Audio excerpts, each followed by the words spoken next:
We are live! Ladies and gentlemen, welcome to the FTW Podcast, the wrestling world in all its laughable glory. I am Harrison, and with me, as always, is J to the Rizzo, Joe. Feed me more, bitches. Pink eye. Feed me more. Rob, say hello, Rob. Hey. Lee, are you there? Still getting his pizza. All right, and Garvin. Yeah, we got crickets on that one. Thank you, buddy.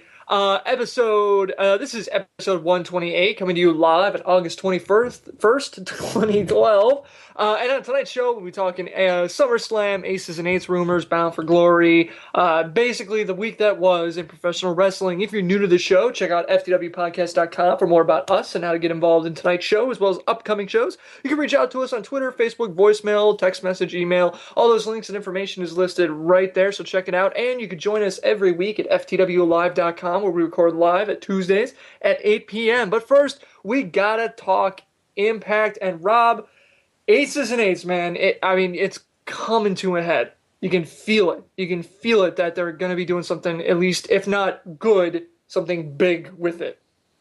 Yeah, they pretty much ended the show with Aces and Eights beating the crap out of James Storm, which kind of destroys the conspiracy theory that James Storm is behind everything. I like to think they let that fester for a few weeks just so they could do this. Yeah, it really seemed that they did that, and all during the show, Tenay and Taz, for a rare occasion, did a good job as commentators, kind of leading the crowd to think, you know what, James Storm is behind all of this. That's always been a red herring, though. Everybody knew that. You knew he was going to get his ass kicked. And it's all a ruse, man. It's all a ruse. James Storm actually is behind it, and it's just all fake. I don't know. I'm just talking out of my ass now. Maybe mean. All right, so Rob, go on. So Aces and Eights. I mean, do you see it coming to an end? Maybe in the next, I don't know, by the next pay-per-view, maybe Bound for Glory is where it finally ends. I mean, we're looking at maybe a month. I think so. I think so. A large part of it will depend on what happens this week. I'm kind of looking forward to the advertised fight between Aces and Eights and various TNA wrestlers. But yeah, I could definitely see them coming to some sort of an ending, at least for now, at the next pay-per-view. All right.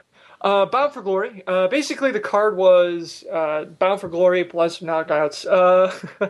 So, I mean, with everything shuffling, I gotta be honest. I mean, Samoa Joe, again, with a big win over Magnus, you gotta wonder, is he... I mean, do you see this happening like last time, where he does really well, and then it's just, like, taken out right at the last minute? Do you think he's got the distance? Or do you think he's got the push behind him to go the distance? I think so. I think Samoa Joe's definitely going to be one of the top four guys, but it also looks like they're starting to build an interesting Samoa Joe versus Magnus feud, which could be really cool and which might actually help push Magnus, maybe try again to get him over. I kind of like the way that they had Magnus just get frustrated, and they showed it at just the right point. You know, Samoa Joe offers his hand to Magnus, and Magnus just looks at him and says, "Fuck you, Joe."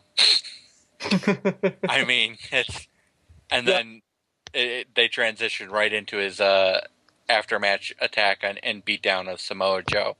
I thought that was great. I like that TNA is trying to work and trying to develop Magnus a bit more. Hopefully it pays off. Yeah, absolutely. I'm not going to say anything bad about Magnus because I don't want to incur any wrath. A couple things from the chat, and then I want to talk about knockouts. Claire wasn't on the show. The big win from the chat for that one, so yay! Another win for the chat is, like you're saying, Samoa Joe kept winning, and then Magnus turning heel. Another one was maybe, this is something the chat kicked out. Storm ordered Aces and Eights to beat him up, to throw people off the set. I don't know, that's kind of tinfoil hatty. I mean, that's not, I don't know about that one. Yeah, I could see that happening though. That's that, and these type of storylines, WWE, WCW, they've done it before, where they're like done this type of shit to throw people off the scent. I've never heard. I've never seen a wrestling storyline where the criminal mastermind has his lackeys beat the crap out of him to convince people that he's not the bad guy. Yeah, I'm trying to remember one. Shit, now I got to think back. I know it's happened. I swear to God it's happened. I mean, it sounds like something that like Bischoff would do, but Yeah. well, I mean, not a storyline he would write, but something that he would be up for doing. All right, so while Joe is figuring that one out, knockouts. I wouldn't wait for me on that one. All right, that's fine. Tessmacher. Tessmacher beat Madison Rayne to win the Knockouts channel. Shit. And Taryn Terrell, basically Tiffany from WWE, was the ref. Which opens the door for Drew McIntyre to go work with his wife if they decide to release him. That's actually, you know what? Weirdly, I did not think about that until just now. Are they married? I thought she was his ex-fiance. No, they were married at one point, and then she kicked his ass. I don't know what happened after that. Right. No, but they were married at the time. They kind of separated after she beat the shit out of him. And all right, let's check Wikipedia. I mean, I can understand them staying together because Ireland is the white trash of the UK. So, and if you watch Cops... He's Scottish. Whatever. Drew McIntyre is Scottish. Okay, so he cheats on her with a sheep. Chad saying the show should have ended with just aces and eights clapping. Vince McMahon ordered his own daughter kidnapped to make people think he was behind the ministry. Yeah, that's kind of the same thing. I don't know. But Vince didn't lay down and get beat up to prove he wasn't in the ministry. You guys are right. On May 24th, 2011, they announced that they're divorcing. Okay, so they're probably not going to get back together again. Who's divorcing? Huh? Who's divorcing? Oh, welcome to the show, Lee. Taryn Terrell and Drew McIntyre. But it was a long time ago. Yeah. Here we go. This one though, I want to continue, Rob. Was it really a heel turn for Magnus though? It looked like he just snapped and hit Joe once, then came back to his senses, like, "What the hell did I just do?" Yeah, I think that's something we're gonna have to wait and see on. It's hard to tell if it's an honest to God heel turn, or if it's just Magnus getting frustrated. But regardless of which way it is, Samoa Joe's going to beat the shit out of him in the near future. Yeah, it's going to be awesome. I'm peeved Madison Rayne lost. I need those points, man. I really need those points. Well, I'm peeved for a different reason. I don't like you, Harrison, I don't like when titles go hot potato. Yeah, this is the title change in... What was the point? What was the actual point of that? I really don't know. I mean, they took it off Tessmacher and then just gave it right back to her. And yeah, Rob, I mean, it's just hot potato. The only way I can think of, the only way this makes any kind of real sense to me is that they took the title off of Tessmacher and did the whole Earl Hebner and Madison Rayne thing. They did all of that just so that they could bring Tiffany into TNA. And if so, that's... Yeah, I don't know. And that's a lot to do just to introduce one wrestler who wasn't even that good in the WWE. Yeah, I mean, if it was for somebody like, I don't know, somebody bigger, I mean, you could probably get away with it with, yeah, just like somebody more famous than Tiffany. I mean, yeah, I guess if that's the... I mean, especially since somebody nobody like realized Beth, that's who she was. If it's somebody like Beth Phoenix or Lita or Trish Stratus, somebody of like that caliber, you could almost get away with doing it. But even including a title change just to help introduce this girl, that's going way too far. Garvin popped up in the chat. Great point. He said he did not react whatsoever to Tiffany's debut. He said if he wasn't on Twitter, he wouldn't even recognize her. Which is fair. I mean, yeah, right. She didn't look like how we remember her from WWE. If you remember WWE, she used a proper name as well. To be fair. Yeah, she did. Which is always smart if you can get away with that in a company because, well, you retain the rights to your own fucking name. Yeah. Do you? For the most part. Sometimes you don't. I mean, it depends. Sometimes you don't. I mean, Hulk Hogan lost it when he went to WCW.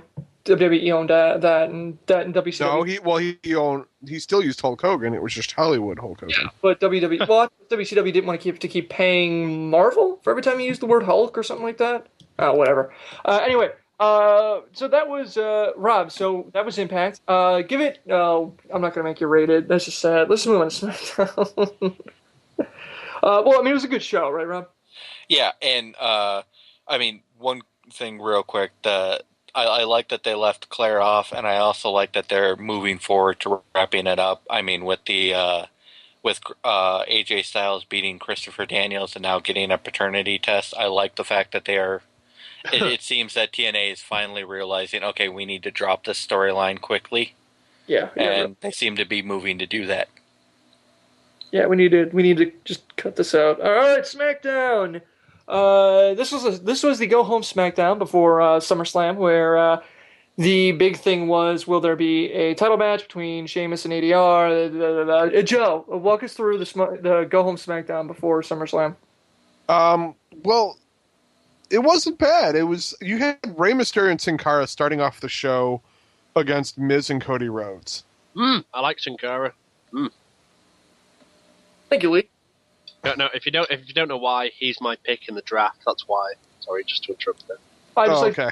I was like, really? You like? I mean, you must be a big fan of Botchamania. I was going to say, it's not like just a random quote, like I'm a retard. So I apologize for that. No. We can edit the show and make sure it's just a random quote, Lee. It's okay. The shot. What? Sorry. I want us to edit that to where he brings it up during Impact. It would be. I'm in the middle of talking about the women's. I like Sin Cara. I like Turtle. Pop it throughout the show. Racism. Harrison, this goes all the way back to your idea of having a soundboard throughout the show. That would be wonderful. And then we could just go, I like Sin Cara. I like Sin Cara. The problem was I couldn't play it while I was doing like money. Well, anyway, yeah. It's something that yeah. Anyway, go on.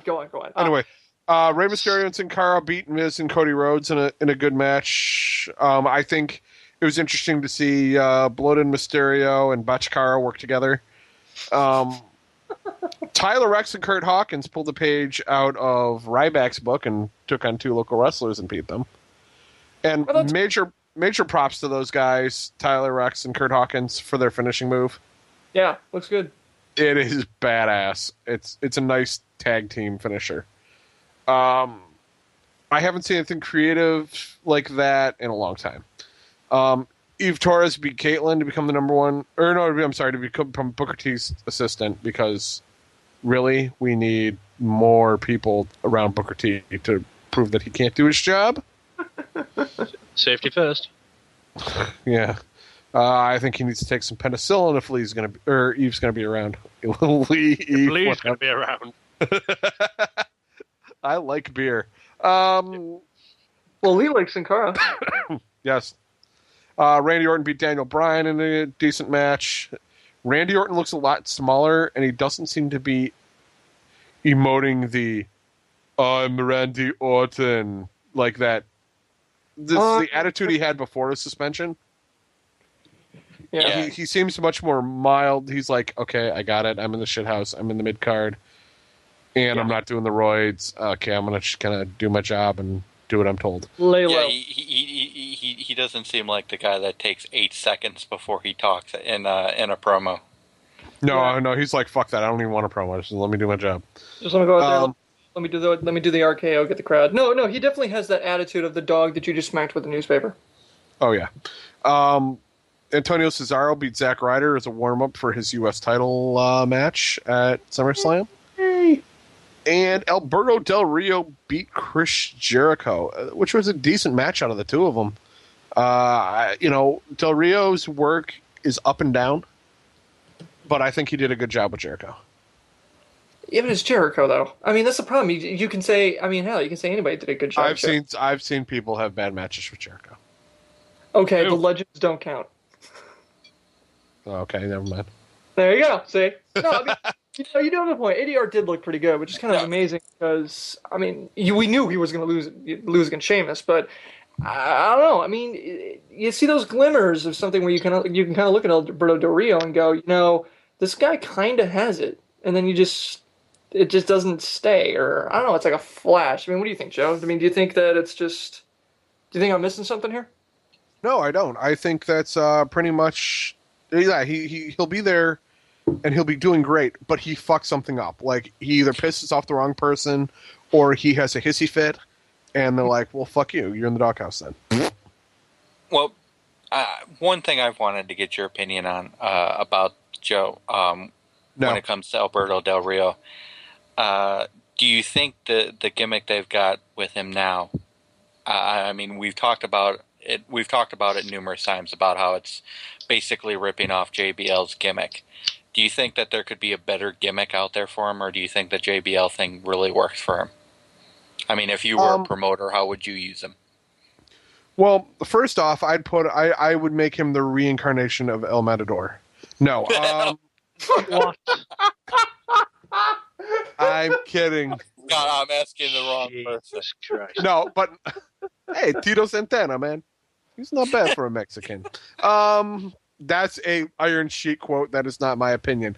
No, but Alberto Del Rio, I think the way they're edging him, they're moving him away from that gimmick per se, and they're trying to add a little more.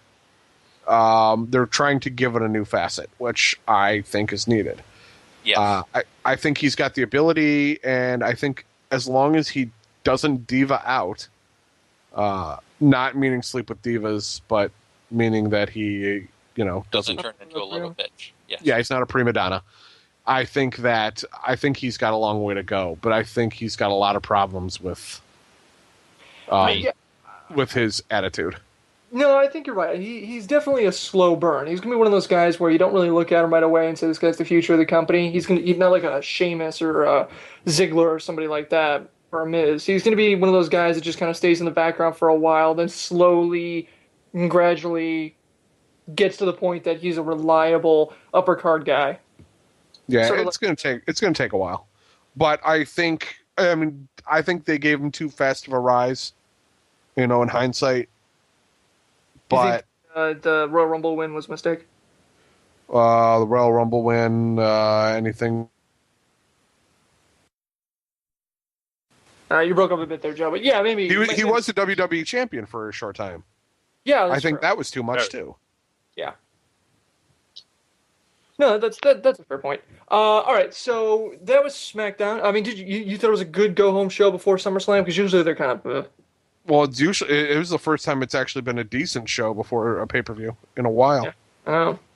All right, so let's just dive right into SummerSlam, the number 2 pay-per-view. If you are 50 and you keep going on about the 80s, the U.S. Championship will change hands on YouTube. We talked about it a lot on the show. We talked about it on the pre-show. We talked about it has to happen. It has to happen. It has to happen. The resident SmackDown expert, Mike, who writes for PW Sports, was wrong, which was awesome, in what might have been the worst finish to a match I have ever seen.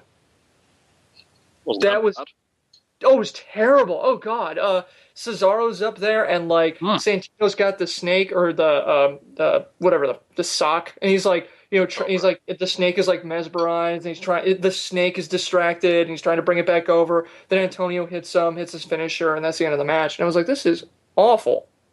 Did you not watch the Divas match the next night? Well, no.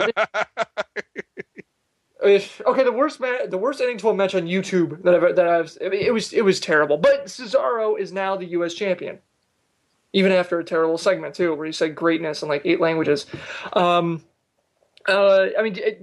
The cherry's been popped. We've had a big event happen on YouTube. Do you guys think? And I want to kick this out to everybody, even in the chat. Do you guys think that this is a sign of things to come, or do you think this was just WWE testing the waters, and we're probably not going to see much change from here on out? Well, let me ask you one question. At that point, after he won that title, you had an Irish guy with the world title. You have a U.S. guy. You got a U.S. guy with the Intercontinental title. Yeah. A title that spans between continents, but you have the Swiss guy with the U.S. title. Does that seem a little backwards? Well, not backwards. It just seemed. I thought it was kind of cool. Like when we were watching. Well, we were watching when we were watching at BW3. That was something I brought up to Greg, who's a listener on the show. He's in the draft too, and I brought up. I thought it was kind of cool that when you look at it, the World Heavyweight Championship was being fought against an Irishman and a Mexican. Which was, Greg's not in the draft? Oh, well, he should be. Get up here, lazy ass. Maybe next season. But I thought it was pretty cool that we were watching it, and Sheamus and ADR were the 2 guys for the World Heavyweight Championship, and they were foreigners. And I thought that was kind of neat. So I don't think it really matters so much where you're from for these belts, or if it's backwards, so to say. I think it's kind of cool. Wait till Wade Barrett comes along. Then we're gonna have a great laugh. Because then he'll win the IC title. Then it'll be just pure foreigners. I'm sorry, chewing into the mic. What was that? Oh, I'm sorry. Just cut that bit out. We'll try that one again. No. I know. We heard you. It's just ribbon, Yeah. man. Chat saying foreign US are always great for cheap heel heat, which is true. They are, because they can always trump up the fact that they are the, like Joe saying, foreign with the US title. Saying that I nag Cesaro, or Cesaro nag horrible nag. Well, just, it was, terrible. It was just a terrible ending. It was just with Santino and everything. I'm just so tired of Santino's gimmick. I mean, it's just not, the charm has worn off. Yeah, I would love to see him tag with Eugene and Brooklyn Brawler. They can be like the new three-man demolition. And just call it a day. Jericho won the big one over Dolph Ziggler. So we got that. Garvin and Joe, you guys were still saying Ziggler was going to win before the show. Do you feel like eating crow now? No, I mean, it could have went either way. It was one of those things that didn't need to go. It didn't really matter in a way. It was going to help Ziggler if he won. But Jericho winning, at least Jericho finally got a pay-per-view win. Yeah. Match of the night? Pretty close. If not, so. It was. Because there was... Go on. No, go on, Lee. Go ahead. I was just going to say, there wasn't too much to choose from, so if it had gone longer, it would have definitely, without a doubt, been match of the night. But there wasn't too much to pick from, to be honest. Yeah, it was kind of a... Yeah. I would definitely say that Jericho and Dolph Ziggler was match of the night. Yeah. Chat saying beating Ziggler is the... Yeah, that was something that we talked about, and that's what we talked about is with the pre-show too. Was the idea that instead of beating Ziggler would cash, and Jericho would go for the belt, and then that's the big one, which kind of makes sense. Yeah, it was pretty good. It was pretty. I mean, really, you're looking at these two, and especially again on Raw. I mean, it was a great match. It was just. I mean, this is gonna be one of those times we're gonna kind of look back at SummerSlam. Against it, we're gonna look at the program that Ziggler did against Jericho and say this is kind of when he matured, and we can look at him and say this guy's the future of the company. Kane and Daniel Bryan. We were split on this one, even Stevens, and Kane did not win. Daniel Bryan did. I did not get any points. Look who won again. Who is it? Me. That's who won again. Me. I mean, what do you guys think about the match itself? I mean, Kane versus Daniel Bryan. I mean, do you think it's getting stale between these two, or do you think they still kind of got something still left out there? Kind of think it's been stale before they did this match. So you were tired of it? I'd argue against that because Kane looked pretty good and Daniel Bryan was over as hell, and it kind of worked. No, it didn't kind of work. It did work. Yeah, I was kind of... Yeah, Lee, you're absolutely right. Daniel Bryan, I mean, he just got that crowd in the palm of his hand, man. He can do anything he wants with that crowd. I mean, it's amazing to see what he can do with them. That said, I mean, Kane, he's basically hit his plateau. I mean, I don't think we're ever going to have Kane be better than he is right now. I think at this point it's just going to be like the slow, gradual decline until retirement. I don't think Kane has an amazing match left in him anymore, just from age or whatever. It can still hold a damn match though, better than half the other bloody roster. No, yeah, that's true. All right, but Lee, just for comparison, I am actually serious in this question. Okay, who is a better mid-card guy? Kane? Huh? Than who? Kane or Matt Hardy? Who is better at sitting in the mid card and helping elevate other guys? Whoa, hold on a minute. Kane and Matt Hardy are completely different people. I know that, but they both seem to serve the same job, which is you get in a feud and you put the other guy over. Yeah, but Kane's career has actually been better than... Kane's been up there and defended it. But the question is, who's better at sitting in the mid card? All right, it's Kane. Anyway, moving on. Matt Hardy. All right.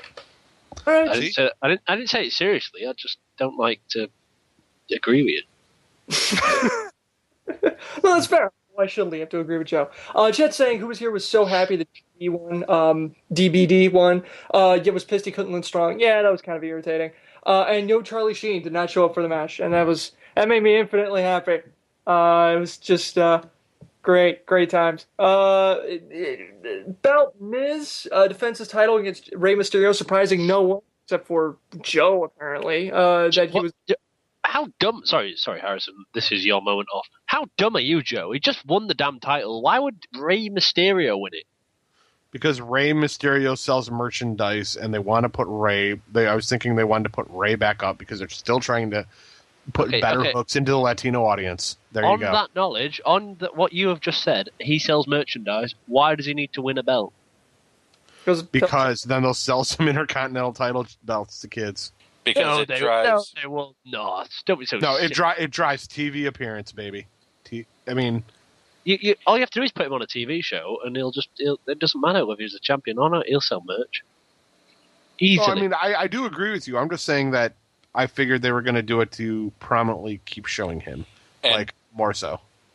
And even though I picked for The Miz to win, I could see why Joe went with Rey Mysterio. The WWE has pushed Rey Mysterio and given him titles. Pretty much, Rey Mysterio can pretty much go in the back and say, "I'd like to have a title," and the WWE will give him a fucking title. Right, and you add in the fact that WWE, the rumor's been going around for a while that they want Miz in the upper card. Then I figure you get him off the IC title and you move him up. It was just a way to get my thought was he was kind of a throughput for Rey to get the title without having a face-versus-face match. If you then look at the match itself, who dominated literally all the match bar 1619? It was Miz completely just nailed him. Yeah. Like literally, he dominated from start to finish. There was no little Rey Mysterio bit bar a 619. That was it. That was all Rey Mysterio did.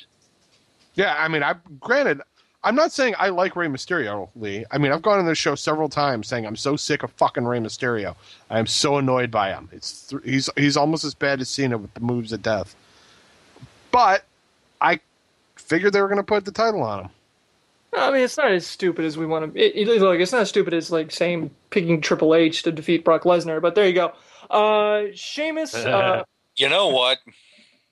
We'll get to you later, Rob. Sheamus retained against ADR. Surprise, surprise. Dolph did not cash in. Do you guys think? I mean, hindsight's 2020. Blah blah blah. Do you guys think that was a mistake not having Dolph Ziggler cash in on SummerSlam?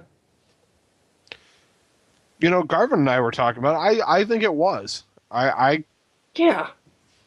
Especially after the controversy. I mean, we'll get to it, but the controversy with the world title match, I think that they really could have been working a three-way to ease Dolph into a solid title picture. Yeah, talking about the ball. I don't think it was a good idea because with this card, at least, they were pushing Brock Lesnar and Triple H, and you don't want to overshadow that by having Dolph come in and get it involved with the world title match. So, I've got no problem with.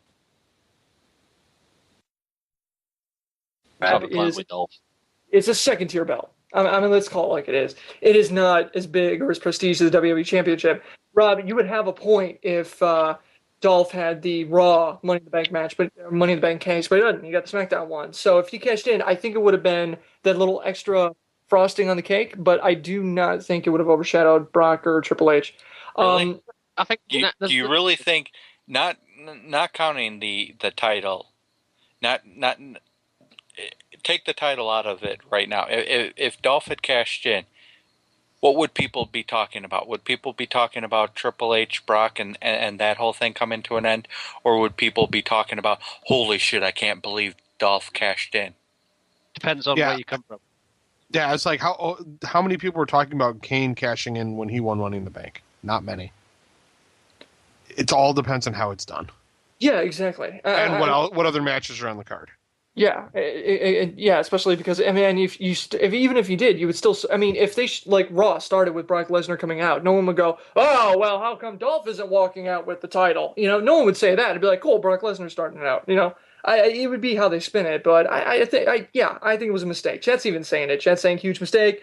Chat's saying no one gives any fucks about this match. WWE's terrified of people not cheering Sheamus, which is fair. I think Dolph cashes it in at WrestleMania to make him the first man to cash it in at WrestleMania and wins the world title. That is a daring proposition because that's holding that case for a long ass time. What do you say about that? Holding off and cashing at WrestleMania? No, I don't think they'd do that. I don't think it's worth the risk. I don't think they'll have him hold out that long. No, I can't see him holding it till then. Really? No, I think if he's going to hang on to it for any length of time, he'll cash in by the Royal Rumble. Yeah, probably. I've just realised I know exactly why. This is perfect understanding now. I completely understand why Sheamus won. Completely.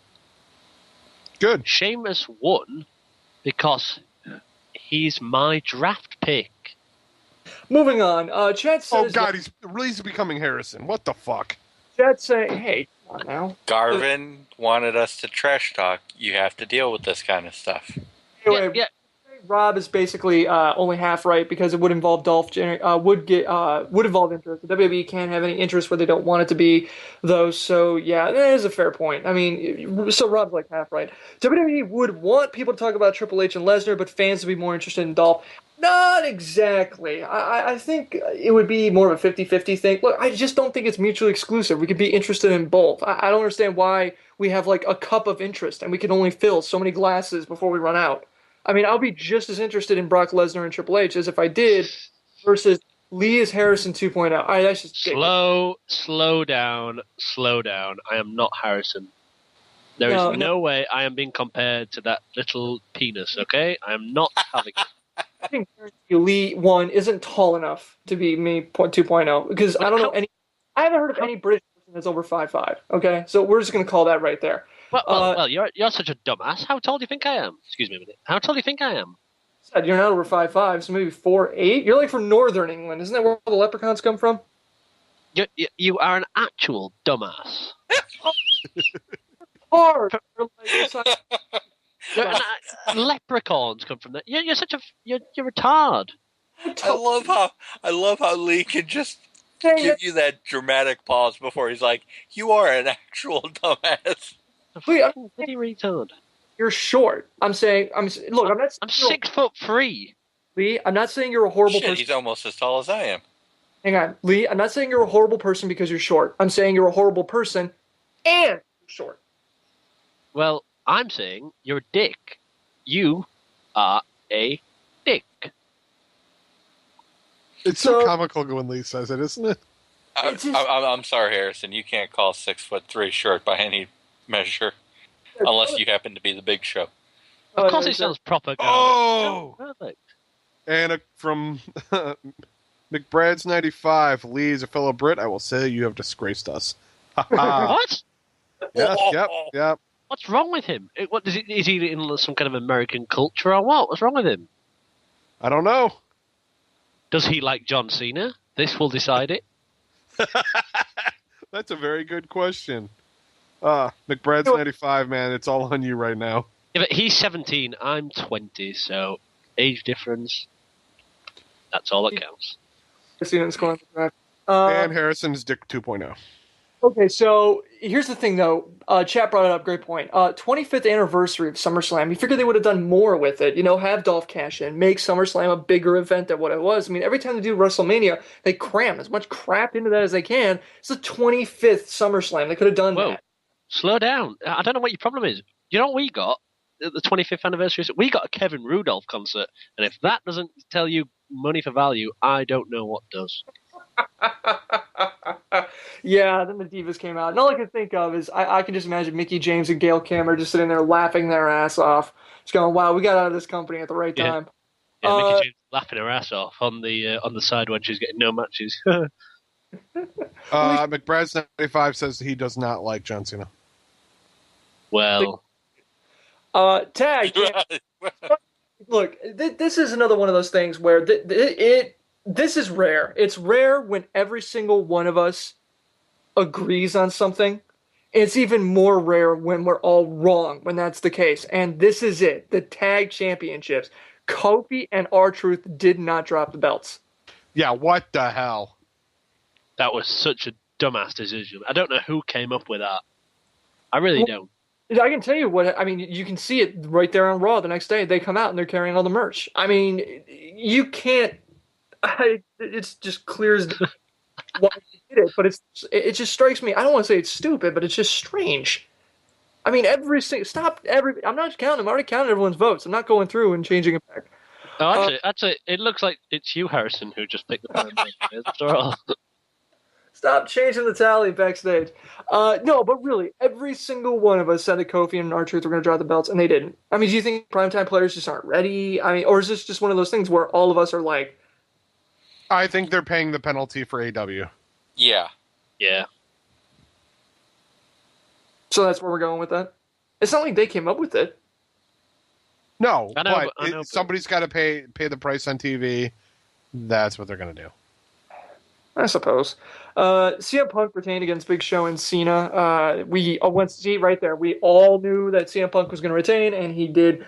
I thought it was pretty funny that Show and Cena are both on my team, and I didn't pick either of them to win this match.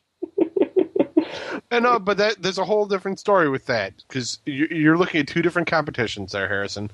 One, you're looking at our pay-per-view predictions, and two, you've got a lot longer time with the draft. Yeah. So yeah, I just thought it was one. But the funny thing is, I didn't realize that until after the match had started. I was like, oh yeah, I got two of the three guys in this match are on my team, and I didn't pick either of them to win. Okay, so this match of itself, basically Cena and Punk versus Show. You guys thought it was pretty interesting? It was. Yeah. I really liked the double submission on Big Show, and the cheap way Punk stole the win. But you know what? All's fair in a triple threat, baby. All's fair. Do you know what the best bit? The best bit about that match was after the match, when CM Punk was dancing around like a lunatic as if he just won the Super Bowl, and he just kept doing the "you can't see me, you can't see me," the hand gesture. It was just going around the ring doing like that. It was so funny. Oh.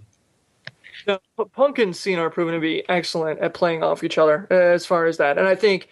Like going into this match, I was talking to Mike about it, and it was like we both agreed that Big Show was essentially going to be a prop for their feud. It is all he was in this match. It's all he's been for a while.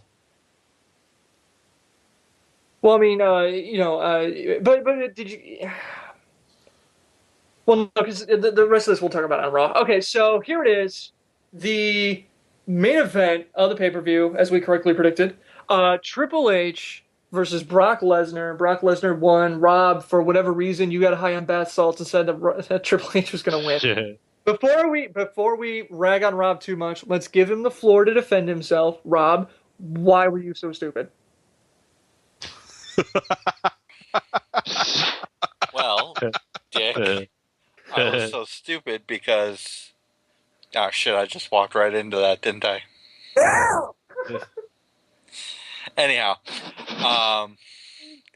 I picked Triple H because the way they were going, they were building up Brock way too much, and I figured that as soon as this match was over, Brock would end up being a little bitch and quit the company. So I figured you were half right. Right. I was half right. He turned into a little bitch and quit the company, but. For whatever reason, WWE didn't give Triple H the win. I don't know why, but it's because I guess it was Triple H's turn to play the company man. Yeah, which is fair, and the Triple H retirement tease or whatever.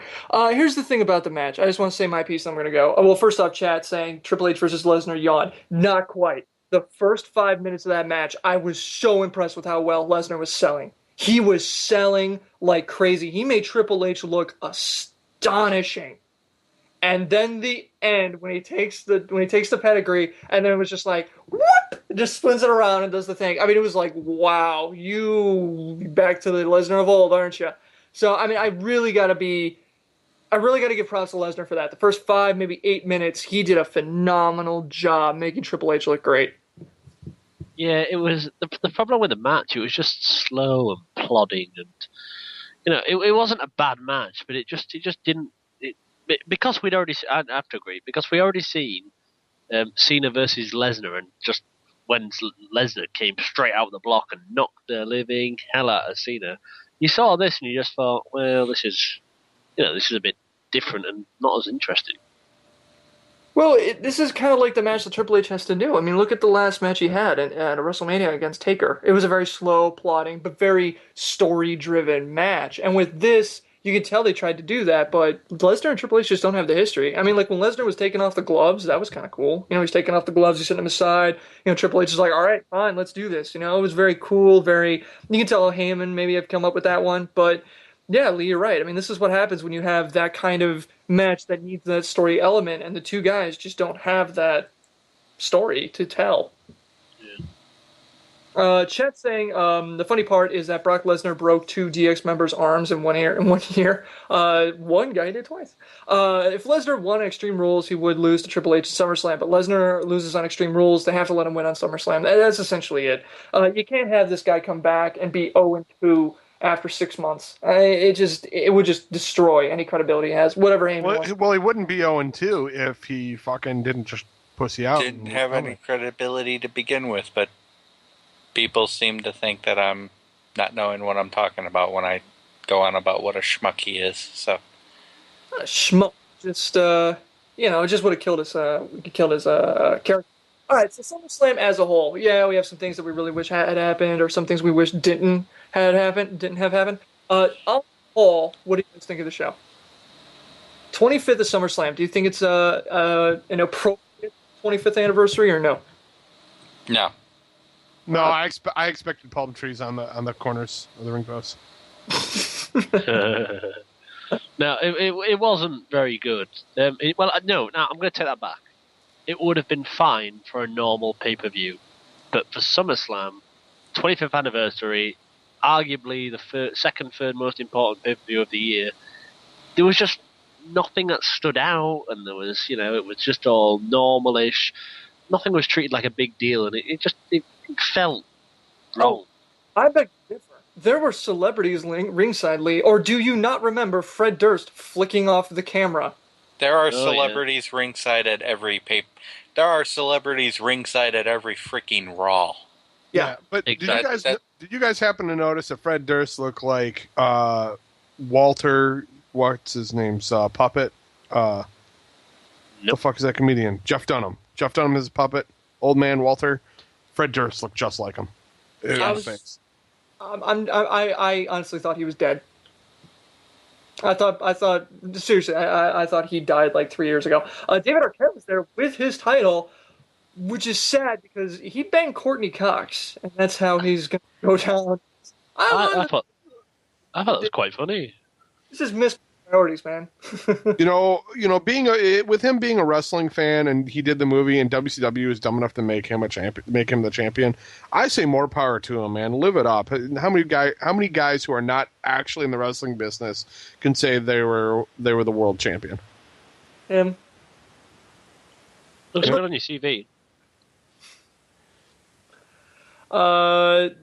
Chat saying it was subpar. Pay-per-view of the year I regret buying. SummerSlam was meh. And Summerfest is so much better than Summer. But you're all really waiting for the predictions for the pay-per-view. Who won? Lee won. Who won? Who won, Harrison? Sorry? So Lee won. Lee won. Lee won. So who won?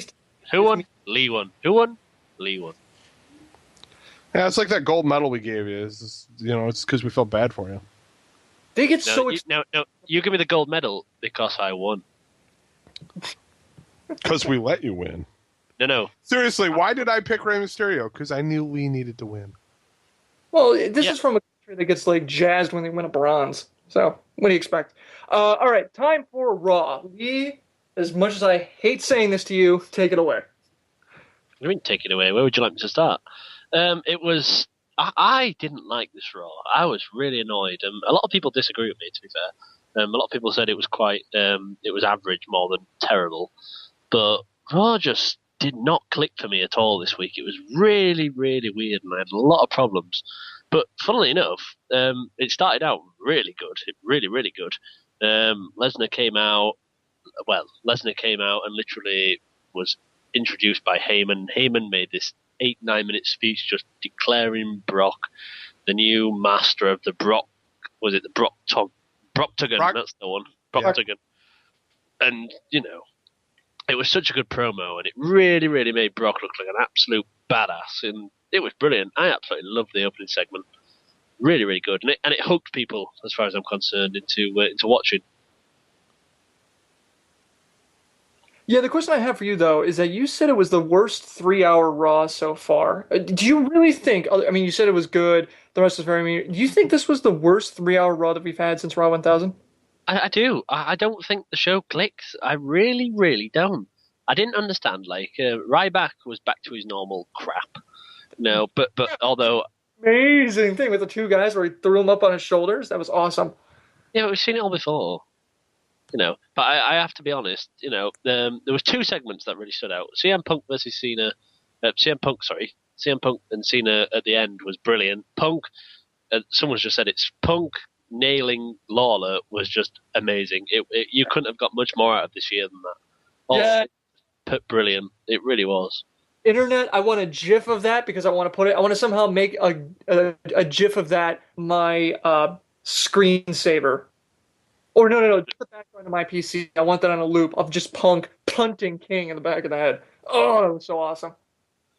It was really, really awesome. But the issue was, though, we had stuff like Sandow and Brodus Clay. That for me isn't going anywhere now. They're just kind Orton of like ADR. Come on, Lee. Orton versus ADR. There's a 5-turd match. Yeah. it just. God exactly. I walked in the show 45 minutes in. I was around for about a half hour, and I said, "Fuck this." That was horrible. Nothing hooked me. No. Okay. Even. No, Lee, I just want to say this, and then you can have it. Okay, yeah, I've taken a lot of crap for my Triple H, HBK love triangle storyline. Tell me when you had that in your head and you watch HBK's segment, you weren't just laughing your ass off at that. I love you, buddy. I'm like, oh my God, he did not just say that. I just want to. I was laughing so hard throughout the entire thing. You have issues. I hope you know that. Oh, because the entire time I'm thinking, I'm like, oh shit, I'm right. Yeah, I've got to be honest. The chat just pointed out something. Or was it Garvin? It might be Garvin. Someone just pointed out something very, very interesting. Another reason why Raw just didn't work. The crowd. What the hell? I don't even know if they were on something. But if you notice, there was empty seats. There was no atmosphere. No one really. There was no real big pop. No real excitement. There's nothing from the crowd. They were awful last night. Awful. Well, the chat brought up the other guy I wanted to bring up, which is the one guy right after Punk got rejected by Cena. You could hear clear as day in the camera going, "You got served, CM Punk." That was pretty awesome. Okay, Ziggler versus Jericho. Jericho's fired. This is how they get him off for Fozzy. Tell me, even in the context of the fact they had a match the night before, tell me that wasn't spectacular. Well, do you know what? It really wasn't, because it wasn't better than SummerSlam. It wasn't. No, but it wasn't. No, it wasn't. We had a commercial break in the middle of it as well, so we didn't get any time really. It was good. It wasn't brilliant though. And plus, at the end, when Ziggler kind of, the whole finish to it, Jericho smashing Ziggler with a case. Why? What? Why? We've just had a month of Chris Jericho being Chris Jericho, and that's what I want to see. But instead, they essentially, in brackets and such, they turn him heel again by hitting bloody Ziggler with a briefcase and walks out to booze, and then they cut to a bloody stupid The Day promo, whatever. They just threw him off TV, making him look stupid. Yeah, I'll give you that. But you got to think though, Ziggler and Jericho had a match not 24 hours ago, and when you look at both of those things happening at the same time, you got to admit they did a phenomenal job. No, but I think you missed. No, I don't agree with you because I don't think they did a phenomenal job. I think they came on, they delivered a match, and they did the segment. Think about it. How you do house shows day to day to day to day. It's not. It wasn't as good a match. If they'd have got more time, fair enough. But it just wasn't. It wasn't like the whole. It wasn't like it should have been. Okay, I'll give you that one. Z Wolfenstein in the chat. You are my hero. You are my Jeff. Yes. Boom. Headshot. Oh, I can watch this all day. All right. Sorry. Punk versus Cena. Then we'll move on. Punk versus Cena. I think that segment, to me, is exactly what I love so much about Punk versus Cena, in that Cena is very much, when he talks, he is out there. He consumes the room. He's like this. He is the embodiment of like the WWE superstar archetype, and that he's larger than life. But Punk is amazing because he almost plays on that, and his stuff is a whole lot more subtle. It's a lot more drawn in. He really pulls you in. Cena like pushes you back and makes you like, wow at the size of it, whereas CM Punk just pulls you and draws you in. I think the two of them interplaying on each other, I really think we have nothing but good things coming with the two of them feuding like this. Yeah, I tend to agree. It was a really, really good segment. I got a bit annoyed during it because Cena was saying some crap things, but at the end of the day, Cena said what he needed to say, and Punk was saying exactly what he needed to say. So it's obvious it's going to be Punk and Cena at Night of Champions, especially in Cena's hometown, which would suggest he's losing the title this month, maybe. But it was pure brilliant. It really was, but I loved it. Cena came out left, and then Punk just went straight back to Lawler. It was brilliant. It was really well done. I do wish though they should have really ended with Punk and Cena rather than Punk kicking Lawler, because I said it last night. No, I know. I'm glad it happened, but it's not really a heel move because a lot of people are not like get annoyed at King. Well, right, but come on, the fastest way to become a heel is to beat down Lawler. No, the fastest depends who you are.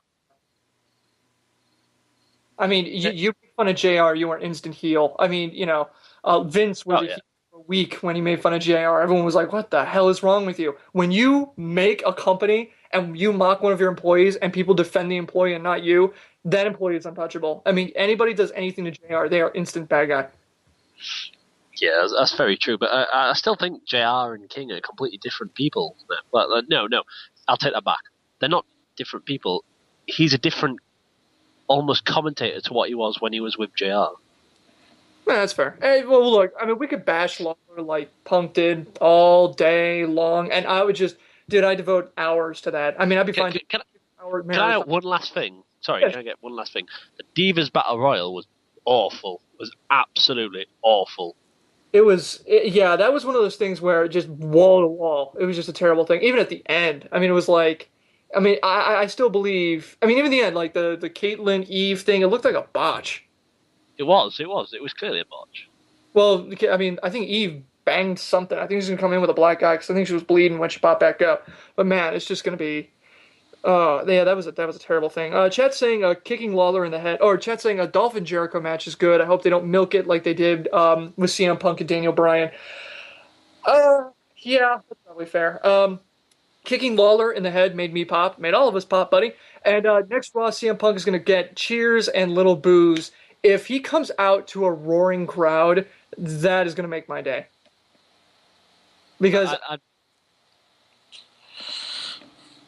I'd much prefer if he came out to a roaring crowd, just to show WWE that even though they're pushing that little bit more to try and get him, boos from the crowd, that it just won't work. I would love that to happen. Love it. Yeah, because he's going to be one of the, because that would prove that he's just beyond, like we keep talking about, beyond the face and heel thing, where wherever he does is just amazing.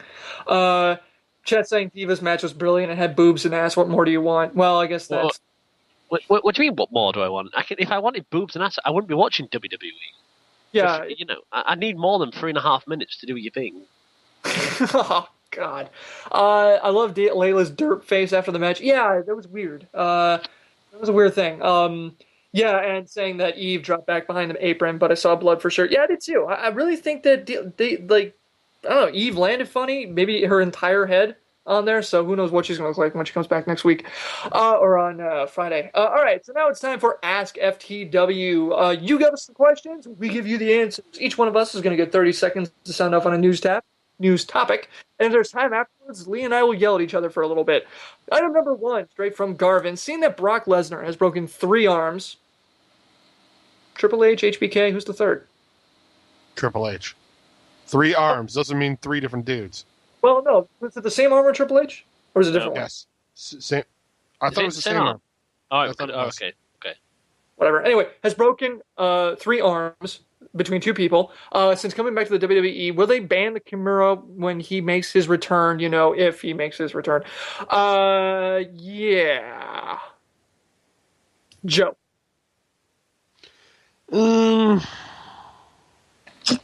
I don't know if they're going to ban it. I mean, he's still got, 3 more DX guys to go through before they do that. There are a couple of DX guys who wouldn't survive that move. Lee. No, I don't think they'll ban it, quite simply because they ban every other move without telling us. No, they won't ban it, because it is... it is... no comment. No, it's his finisher. No, they won't ban it. Rob. No, they won't, because if they ban that, then people will actually see the truth that Brock Lesnar is subpar. Oh, I didn't know Rob was going to do that. I like the idea of banning it only because it would make him more of an animal if he kept doing it. Like, you know, it's a banned move and he's still doing it. I think that would be great. Chad saying Kimura is part of Brock Lesnar's moveset and part of the storyline. Yeah, exactly. So it would bring that storyline to the next level if they would ban it. And that's kind of a Heyman thing to do. I mean, to kind of like pull that end around and make a guy even more, give him more heat by playing with the rules. I like that idea. Mike emailed in, not Mike from PW Torch. I'm sorry, someone. Okay. Mike emailed in, seeing as though The Undertaker probably won't be having a match at WrestleMania, and probably for the past 4 years, his match has been the reason people have bought the pay-per-view. What do you think the WWE will do? Because his match has been for a good hour of the show, and now they have an hour to fill. Really great question. Joe, what do you think? Maybe Jericho will be back by then, and we can start doing a run with Jericho and some of the, because he's such a great technician in the ring. We might actually get to see more tag team matches, possibly, or more. They're going to add more matches to the card and beef it up that way, like the WrestleManias of old. Okay, Lee, what do you think? I would say Undertaker will have a match. They've kind of lost the whole end of an era thing, because we've seen Triple H and HBK already this year. It's only and we've seen the Undertaker this year, so I still think there's at least one more match in him, if not more. Okay, Rob, what do you think? I'd like to be able to say that they're at some more matches and dig deep and start developing their talent and whatnot, but they're likely to take the easy way out. We'll probably see more celebrities, or, God help us, more appearances by WWE legends. Rob, you hit it, man. Yeah, I mean, you'd like to hope they would do stuff with FCW and NXT, and that they got it, maybe incorporate them into the pay-per-view in some capacity, because they do have an NXT belt. But we're probably going to see, I mean, we saw it at SummerSlam. Now they're doing live concert events and stuff like that. I think that's what that WrestleMania is going to be put towards. It's going to be more of a variety show and less an actual wrestling show. So take that how you will. RKO Voices in the live chat. Do you think the Nexus angle would have been any different if Cena stayed and helped Young when he got kicked out of Nexus? Joe. Okay, I love the fact you come to me first all the time. I think that not really. I don't know where. I mean, the only thing you would have got out of it was a Cena tag team, because Young looks exactly like John Cena. Someone was going to go there. Lee. No, it would have been no different. All right, Rob? Yeah, no real difference. See, I don't know. I think it would be different because the thing that made Nexus amazing was the fact that they showed up by beating down on Cena. So if Cena stayed and helped out Young, it would be kind of weird. Or if Young stayed, I don't know. I think it would have been one of those situations where it just would have been kind of awkward, and it would have been one of those things that we kept talking about. It's kind of like, yeah, it was great, except for why was that still happening? Why was Cena and Young still happening when this happened? You know, it seemed like whatever. And the other thing is if that happened, Young would have gotten a lot more heat than Wade Barrett, and it would have been weird to see Wade Barrett as the leader of Nexus. But that's just me. Lee wrote in. Do you feel that the Diva? Is this you, Lee? No, It isn't. There are two Lees in the world. I don't know. Good lord. All right. Do you feel that the Divas division will benefit from having Layla as champion in the long run? Let's not go to Rob. Let's not go to Joe. Let's go to Rob. No. Layla is a subpar wrestler at best. She hardly has any real moveset, hardly shows up for her matches, can't act worth a shit. There's really no measuring stick that you can apply to her that she excels at. Wow. Okay. Should I be nice? No, you don't have to be nice, but man, well, you know what? Say what you will, Rob. You do not pull punches. You say it like it is, and I really appreciate that. Lee, you want to answer, Lee? Yeah, I'll answer Rob. Hey, Rob, how's Claire doing? Okay, let's not make it. Let's not do this. I am gonna stop this before it happens. Lee, what do you? Lee, I'm only joking to Rob. I actually like Rob. Anyway, moving. No. Oh god, we could totally do that. We could totally have a lumberjack match, but you two just shit on the other people's storylines involving females in each program, in each company. All right, Lee, I'm sorry. Go on. Divas division benefit from Layla as champion in the long run. Do you think that helps? No, of course it doesn't help in the long run. She's it doesn't add the fact that no one really is paying any attention to the Divas, so they need something to move them up.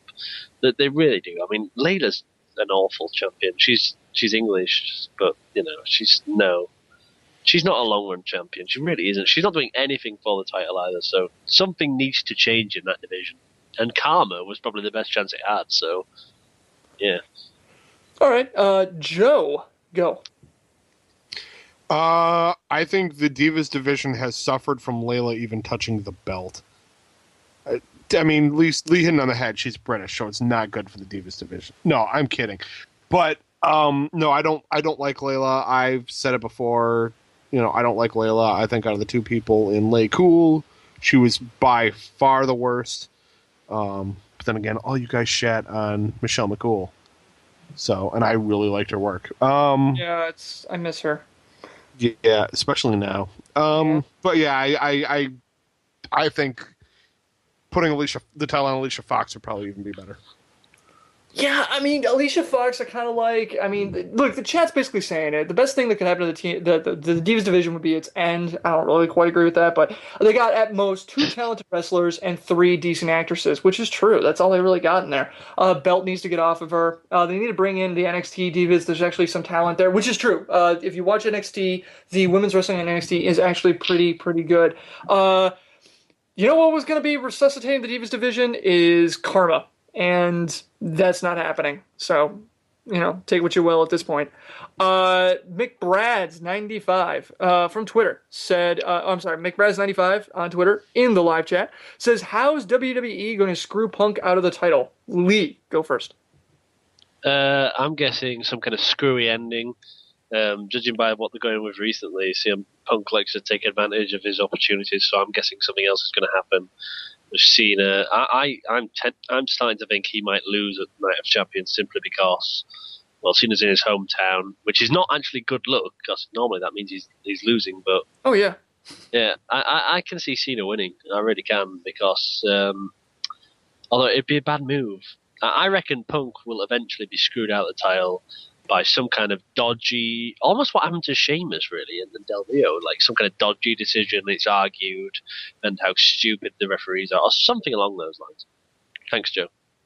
All right. Joe. 8 words for you. If you smell what The Rock is cooking. I think Rock will come down and make an appearance and get involved, like distracting Punk. Cena picks up the win, and they can have like some weird 3-way at some point, or they make it a Only Joe can take wrestling and make it sound like sex. No, I did. You did too. I had a whole thing last week where I did that. Yeah, and the fans did. Okay. Well, it's gonna be my win of the week. Your inclusion of the big photo of Earl Hebner in the bedroom though is really creepy. I like to put Emily in her place. Okay. What? Give her the Montreal screw job? Exactly. I like to remind her of the Montreal screw job and tell her, you know what? Beware. Rob, go. I would bet that Jerry the King Lawler is going to get involved somehow, and they're going to fuck CM Punk over that way. Wow, he'll be... Honestly, if they do that, King is going to be, like, completely heel. In my eyes. King was completely heel for the vast majority of his career as a wrestler. It's not a new thing for him. Very true. I love the chat. Yeah, this podcast some sort of dudes. Just for the record, I want to put it out there that Harrison started this. It's Harrison's obsession. Okay. The First off, Triple H and HBK is not a threesome, okay? If anything, that is a loving, somewhat... Moving on. Anyway, alright, so... How is WWE going to screw Punk out of the title? I don't think they're going to. I think Punk's going to hold it for a while because they're talking about his streak, and I really think that they're going to have Punk hold on to the belt until he beats Cena's record. It's a long shot, I'll admit, but that's all they're talking about. Every time he comes out is Punk's held the belt for 274 days. I really think that they're going to have it to where it's going to be him versus Cena, and it's going to come down. I bet they did the math and they figured out that that date when he passes lands on a pay-per-view or lands on a Sunday, and they can do a pay-per-view. So the next day on Raw, Punk comes out as the longest reigning WWE champion. I really think that's what's going on. Chat saying AJ might screw CM Punk out of the title, or the King might interfere. Oh, if King interferes, the hatred from Cleveland will be much and palatable. The Montreal screw job needs to become a sexual position. I think it already is. RKO voices. Why does Lee sound funny? All right, well, I warm up the band.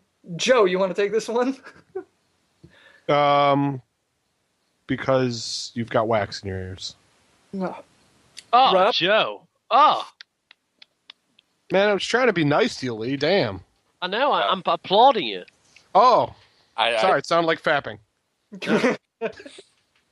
Rob, why does Lee sound so funny? You've obviously never heard a British person talk. Expand your horizons. Fan with that, although his RKO voice is higher than you in the draft, because if he is, then that makes sense. And RKO voices eat a dick. Team FTW. I am in love right now. In fact, brotherhood for life. Yeah, I'll give you that. Shut one. up, Harrison. Shut up. Rob, or I'm sorry, Lee. Why do you sound so funny? Because I'm a fucking amazing, right? Well, I'll tell you why Lee sounds so funny. Lee sounds so funny because when you take an entire society of people, stick them on an island for a few centuries, and have them inbreed, this is what happens at the end of the tunnel. Also because he's on Skype, which is a terrible program. Lee, how come RKO voice is still... I'm not reading that. All right, Robert Online. Yeah, no. You have to read it. It's a legitimate question. Whoa. How come RKO voices still hears voices in his head? Joe? Go. Well, because he's a cockstain. This show is a disaster, and I'm blaming it on the chat. All right, anybody else want to take a shot at this one? I'll have a go. I'd make a T-ball reference, but you wouldn't get it, Lee. I know, because I'm normal. Anyway. No, carry on. What I'm saying, I mean, Garbage asking, is RKO Voices the only Orton fan? Yeah, he's the one that's in the parade by himself. He's the one with the only sign out in the crowd. Yeah. Go Orton! He's the guy who buys all quickly t-shirts. You notice how quickly the RKO Viper signs went to the Santino Cobra signs? Nah. It's quite embarrassing. Yeah. Isn't it, though? Yeah, Lee, that's a really good point. How embarrassing that is. Robert in the live chat. This is actually pretty cool. This I wanted to bring up. The rumor is that TNA is actually planning a war game type match with aces and eights versus TNA guys bound for glory. If you don't remember what a war games match is, basically it's what, the two rings and you got a cage around the outside. You let two guys in, then they go at it. Then you have a coin flip or something, and then but it's always the heel. They already did this. When did they do this? They had a 5-on-5 cage match where guys got entered in a weird way. Rob, you know what I'm talking about, right? Yeah, they TNA does that with Lethal Lockdown. But right. But Lethal Lockdown is completely different from War Games, which is an old WCW gimmick. Right. Wasn't it like the Four Horsemen did that all the time? No, WCW ran War Games right around the time that WWE ran Survivor Series. Oh, right. Yeah, I was a competitor for that. But yeah, it was but the cool thing about it was the two rings in there, so you had the ropes going down the middle of it like a tennis match. So, I mean, okay, anyway. According to Wikipedia, Lethal Lockdown is a variation, which is kind of true. I mean, you got the one ring, you got the cage, you decide who goes in. But with Lethal Lockdown, everybody's around the outside, right? Did you have that in War Games, or was it just on each side where the doors were? It's been so long since I've seen a War Games match, I couldn't tell you. All right, well, anyway, Lethal Lockdown, War Game match, whatever. Do you see that happening for this? Ace and Eights versus, let's say, 5 or 6 TNA guys. Joe. Eventually, sure. At Bound for Glory? No, not Bound for Glory. For 2 months? No? No, too soon. Okay. Lee. Yeah, I can see it happening. It'd be fun. Be a change, anyway. All right. Rob? That would be epic. I'd love to see either a Lethal Lockdown match outside of the pay-per-view for it, or a War Games match to settle the feud, TNA versus Aces and Eights. I think that would be an awesome addition to Bound for Glory.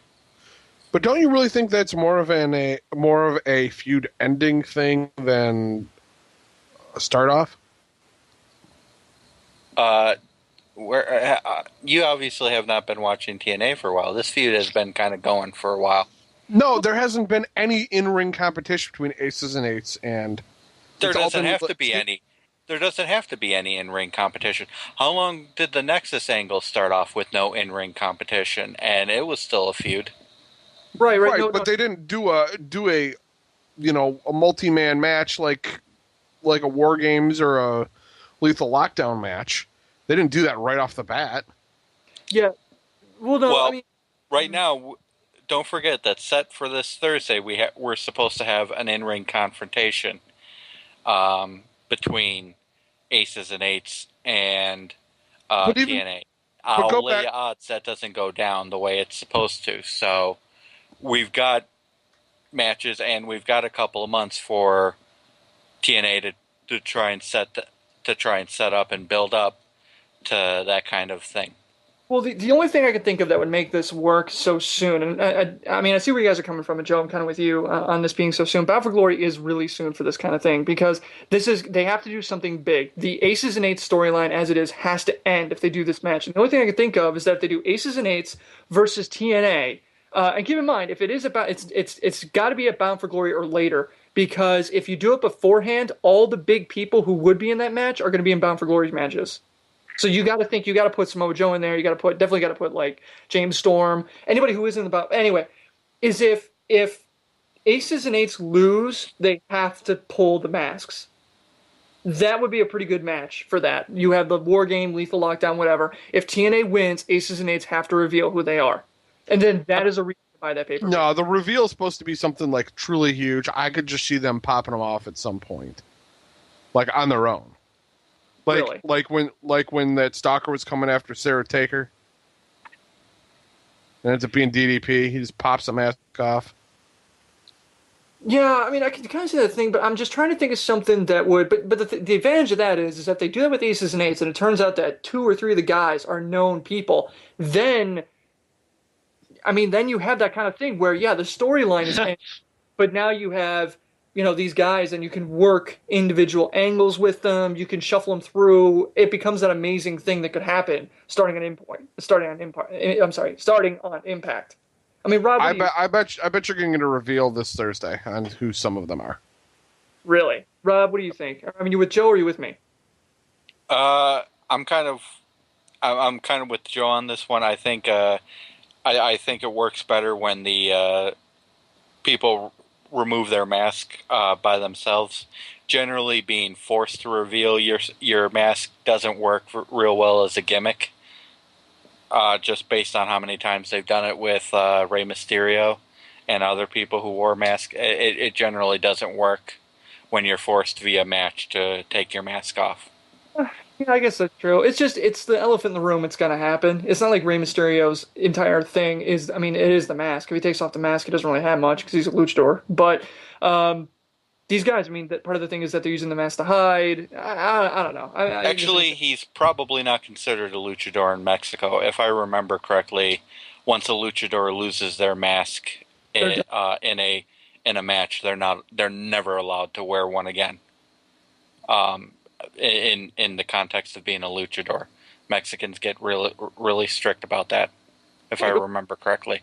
Yeah, they're probably right. Nick from the live chat says, do you think Punk will ever go full-on straight edge society Nexus 2.0 heel, or will he do what he did when he took the title from Cena and we experienced the summer of Punk? What do you think, Rob? No, I don't think he'll ever go back to straight edge society Nexus type heel. He's kind of outgrown that. As we've been saying, he's kind of gotten to the point where he's kind of like outgrown heel versus face. He just does what he does, and the crowd loves it, kind of like Stone Cold did. Yeah. Okay. Joe, what do you think? I can see. I'm right in the middle. I think that maybe he could have like a couple of people. Like I could just see the like the card, like where they put up the image of the wrestler. It's so and so versus so and so, and I see CM Punk with somebody like AJ or something like hanging on him, and he's in the heel role. Maybe one person as an enforcer, but that's it. Like I don't see a Nexus type thing or anything past two other people with him.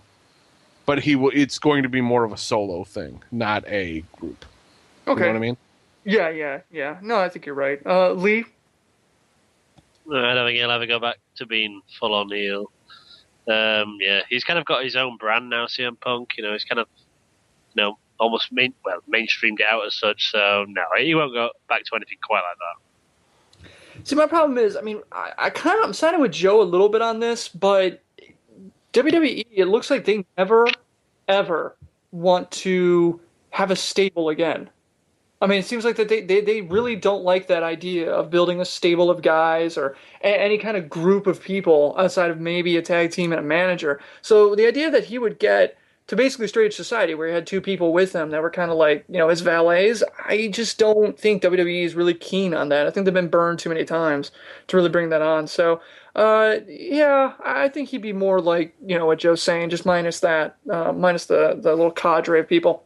All right, time for the, you know what, I just want to say that chat is saying, basically the chat is arguing England versus America, which is just silly because we still have an empire last time I checked. So I think it's adorable. Yeah. Last time I checked, you were eating pancakes and sausage on a stick. Yeah, Garvin really loves those things, which is so And we weren't, and I'm sorry, I hate to side with Harrison here, but last time I checked, we weren't relegated to a little island in the middle of nowhere. It's not in the middle of nowhere. It's like it's in the middle of Europe. It's not in the middle of Europe. It's like above and slightly to the left of Europe.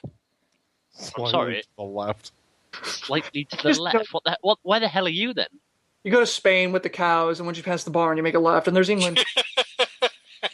Yeah. Where the hell are we? We're all over the fucking world. That's where we are. We're actually in your country, and you can't say that about us. Like that, Lee? It's inside you? Admit it. It's okay. It's all right, buddy. We're deep inside you, Lee. We're in you. It's okay. If you were in me right now, I would literally just walk off the end of the road. It would be the worst thing in the world if you were in me. I'm actually kidding. I would rather. At least we could get some pizza out of it. Corn pizza.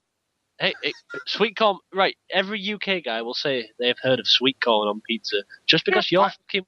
Just because you're weird. No. I can't wait to try it, Lee. I can't wait to try it. I've had it tonight. It's lovely. Oh, How many weeks? oh, I'm How sorry. many weeks ahead did you have to order it?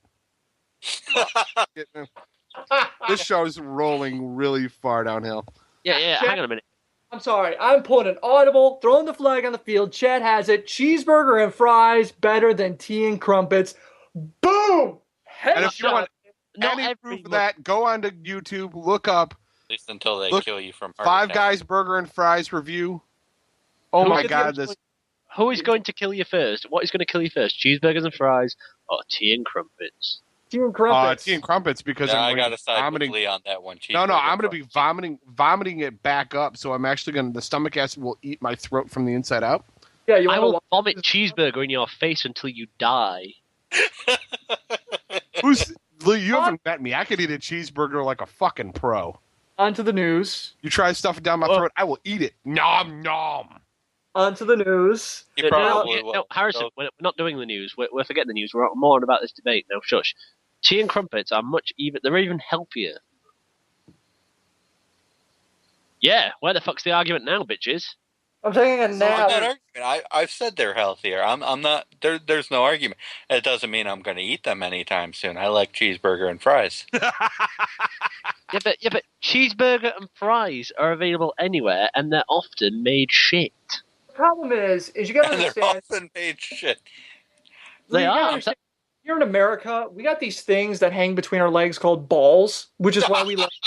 I'm sorry, Harrison. You cannot claim to have balls. I am not having that on this show. Wow.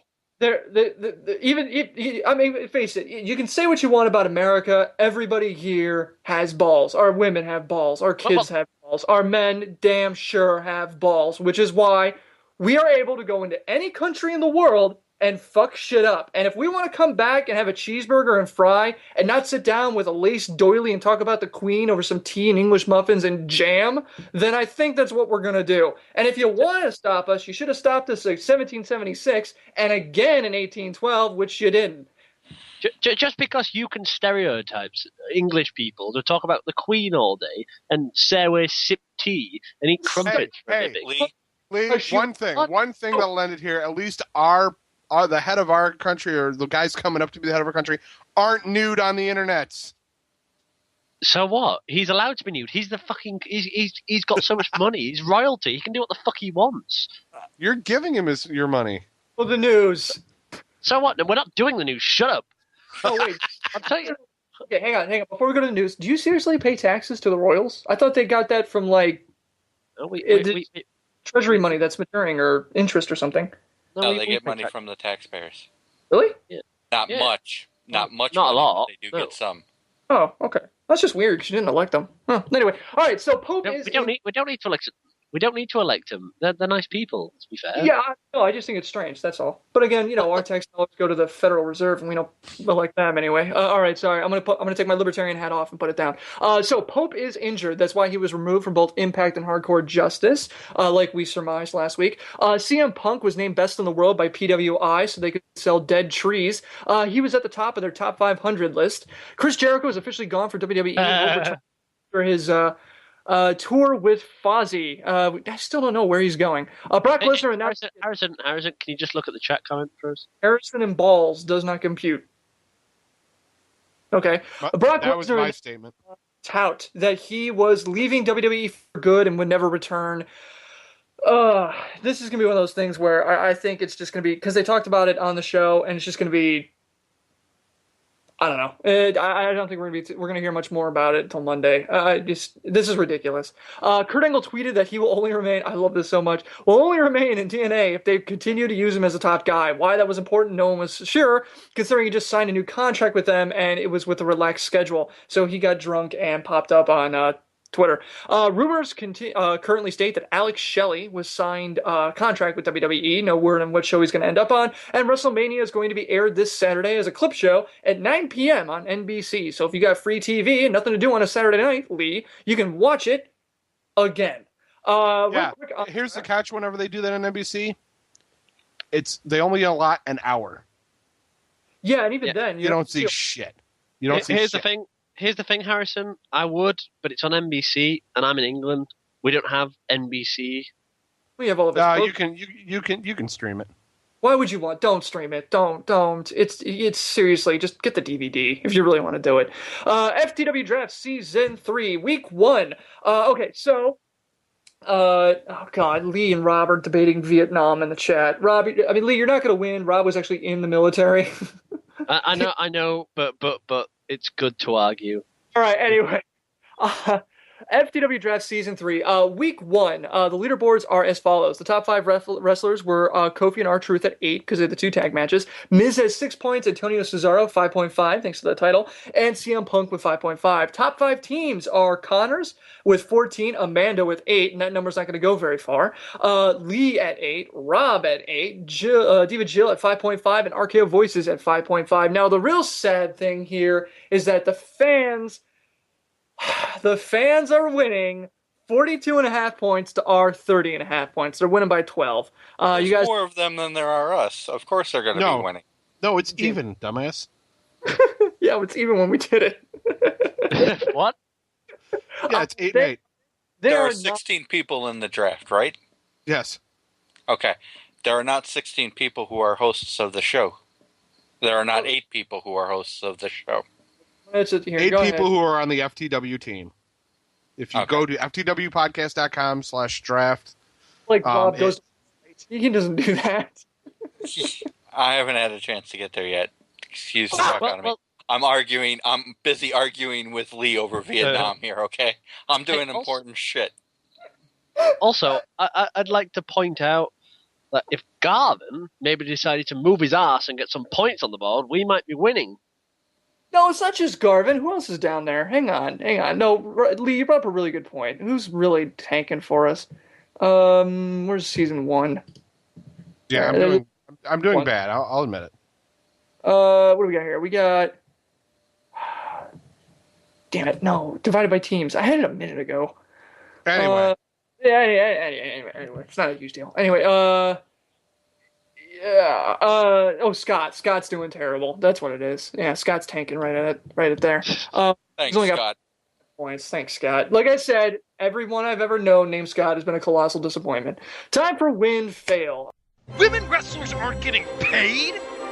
Why do you do a job? Here is your win. You do any job, and fail is to fucking get paid! Of the week. Wins of the week. Your win of the week. Go, Rob.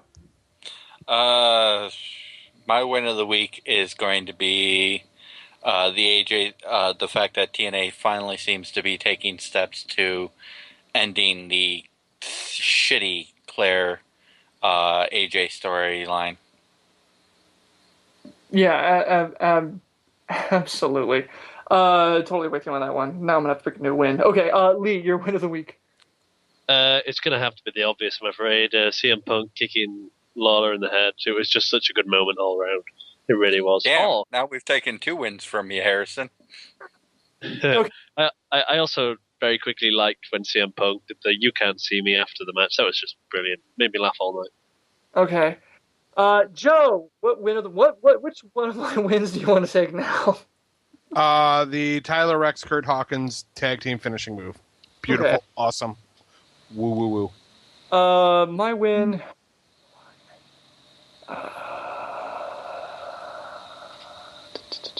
My win of the week. Oh, Ziggler Jericho. 2 nights in a row. They put on fantastic matches. It was just good stuff. Yeah. Come on, Harrison. That win was like a T-ball pick, or T-ball hit.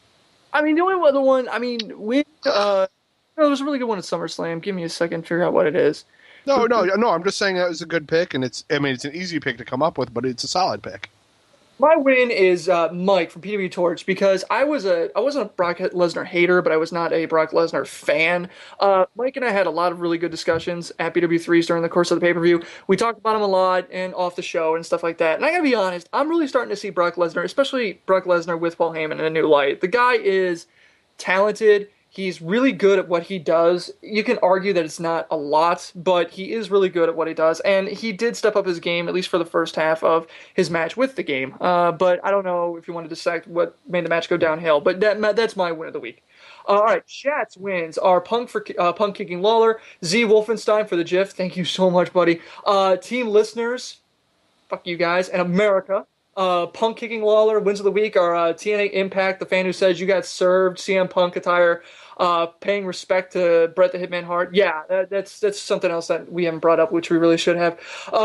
Wins of the week are Joe versus Magnus. TNA Creative just has to let this thing run its course. WWE was ADR being smart enough to have his serious mode black tights with gold trim and the styling that really stands out. Yeah, that was pretty good. And Wolfenstein again with an awesome gif of Punk doing the no see me. Yes, this guy is money. Wolfenstein, you are money. All right, fails of the week. Your fail of the week. Go, Joe. My fail of the week is Harrison. What? For what? There's got to be something. There's got to be something. Not fair. If you make fun of me, at least make a joke out of it. Don't be lazy. I'm just like, never mind. No, I don't know. I'm burnout. I have no fail. That's fine. It was a good week in wrestling. Well, except for the middle half of Raw. Rob, your fail. Actually, my fail is Raw. Yeah, there we go. All right, there we are. Rob, your fail of the week. Both TNA and WWE for shitting on their women's wrestling divisions. You've got Layla, who's fucking worthless as a champion in WWE, and then TNA's shitting on their title belt to introduce a new woman wrestler who probably won't do much in their division either. Wow, that's pretty apt, actually. Lee, your fail of the week. I've got two fails of the week. One is Americans. Fuck you, Lee. All Americans. Big fail to all of you. You're all failures. England rules. My second fail is Michael Cole, because Michael Cole said after Jericho lost, quote unquote, this proves Jericho cannot win the big one. I don't think I've ever heard such a more retarded statement than that. Well, you clearly haven't been listening to King, but yeah, that was ridiculous, especially because the guy was the first unified champion. I mean, there is no other big one than that. Oh, sorry. So, yeah, absolutely. My fail of the week is I have two, one for TNA, one for Raw, one for WWE. TNA, chat took it, no Joseph Park. I'm really getting tired of the lack of Joseph Park. He's a solid gimmick, and I think it's going to be awesome. The other That's because you have his brother in the fucking draft. Yeah, but I don't have Joseph Park in there. But still, you gotta admit, it's great to see Abyss play both characters. He does a good job with both of them. The other fail is Ziggler and Jericho on Raw with a freaking commercial in the middle of it. WWE has been doing this a lot where they throw commercials in the middle of the matches. There's ridiculous. There's no reason for this. It's just stupid. Fails from the chat. England, Americans. Oh, God, here we go. Divas Battle Royale. Yes. Fail. England, Lee, specifically. You fail. Team, I'm sorry, RKO Voices. You are clearly having a stroke. And Claire. Fail for TNA. Lack of Joseph Park. There you are. Brooke Hogan in general. Yeah, I'm getting really tired of her. Tiffany included. Fail McBraid for being the only member of Team Listeners to have 0 points, and they start eating their own. And the Divas Battle Royale. The other fail was Lesnar's farm boy tout. Someone needs to teach him a new accent. I think his accent's fine. I just think it's really funny to watch someone that big with a voice like that. Brooke Hogan falls on Impact. We gave her such a benefit of the doubt, and she's just burning that money that we gave her. WWE, Ziggler versus Jericho's booking and that tag match with Miz and Ryder made no one look good. I don't really think that's quite the case. What else we got? And that is it. Anybody else got anything to plug? Something you want to throw in? Last shots at anybody? I'd like to plug England, the tourism of England, and nothing to do with America. I'd like to plug Lee's mouth with my fist. I'd also like to say that Joe, Joseph Park, I'd rather never see him again. I'm glad that seems to be done. Just bring back good old Abyss. That's fair, because I would still get points for that. Yeah, Lee, you can just shit on Americans all you want. Face it, we can insult you better. Yeah, because you make up words. That works. and we did save your ass a few times during World War One, World War Two, and unlike the British, we don't stop for tea in the middle of a battle. You haven't saved our ass. Really? We could have won it without you. In World War II, without U.S. help. Yeah, exactly. It wasn't even you. It was you who hardly did nothing. You went to Japan. You were like... We went to fucking Europe, too! Eastern time. Because as soon as we went to Japan, Germany declared war on us, so we had to come and save your asses.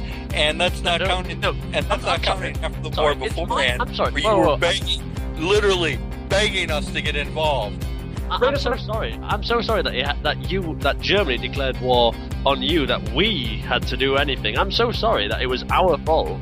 Don't forget Stitcher. Rate us on iTunes and Stitcher. Shut up. Bye, guys. You guys are cunts. I hate you too.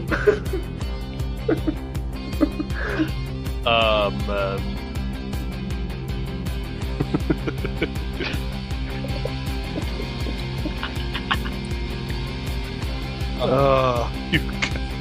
I want to see how long that fight is going to last in the chat room. You guys went out for 3 minutes. We're still streaming.